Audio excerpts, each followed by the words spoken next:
ของดีบ่ฮู้รักษาเจ้าคือถิ่นคือฟ้าบ่รักษาไว้อ้ายมาเห็นจึงเป็นคนหัวใจถึงแม่น้องทางซ้ายแต่อ้ายบ่แค่ DJ มัน EQ บ่เตือนคือตะฟังเซมันบ่เปคือดังคันแท้อ้ายสิเอาหักแท้เสให้คืนเรื่องทางซ้ายอ้ายบ่ถือสาอยู่ที่ว่าเฮาเข้าใจกันมาห่วงใจสร้างฝันให้มันห่างนี้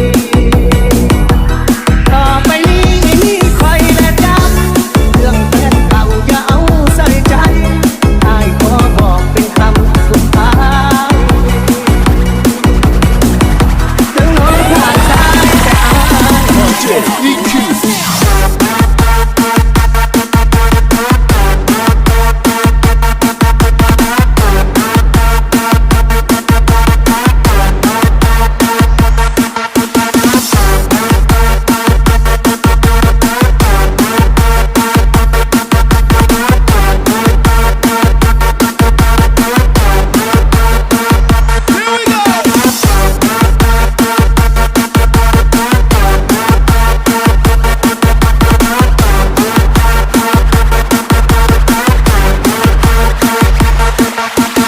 มีของดีบ่ฮู้